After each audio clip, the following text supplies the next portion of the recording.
Well, Lok Sabha has in fact passed three key agri bills during this week. The three bills are Farmers Produce Trade and Commerce Ordinance 2020, Farmers Agreement of Price Assurance and Farm Services Bill, and the Essential Commodities Bill 2020. In fact, do note that there has been quite a lot of criticism against these bills. However, having said that, these three bills have already been passed, and experts do state that despite all the criticism, there is a likelihood that these three bills are going to improve farm productivity significantly. They would be beneficial to the farmers as well as the consumers.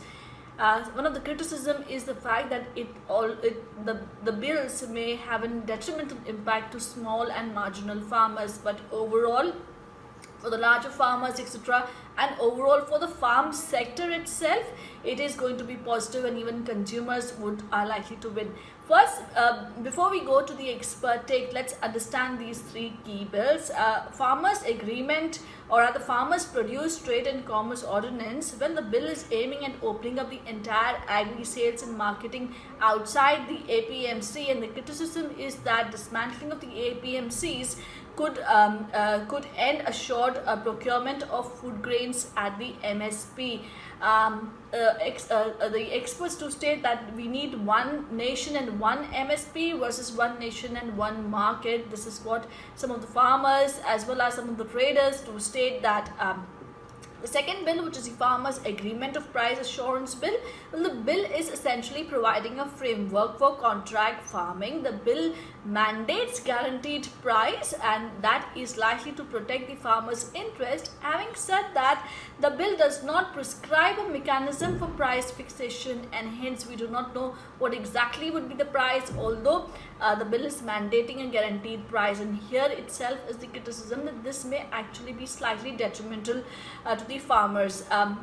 The criticism is it could give free hand to corporate houses to exploit farmers. Lack of resources for legal battle with private corporate entities is also one of the criticism, and also traders is opposing the bill, as traders rather have opposed the bill, as anyone having a pan can buy and sell produce. So that was the entire criticism against this bill. Essential Commodities Amendment Bill. Well, the bill is removing cereals, pulses, oil seeds, edible oils, onions, potatoes from the list of essential commodities. The amendment will deregulate production, storage, movement and distribution of these key essential items. The centre can still regulate the supply during war, famine, natural calamity and extraordinary price rise, and the criticism is that there's a likelihood that it will undermine food security and increase black marketing. But do know that despite the entire criticism, these three bills have been passed, and we spoke to Dr. Ashok Gulati, who's an expert on this entire subject, and he believes that the agri bills are indeed literally delicensing agriculture sector in India.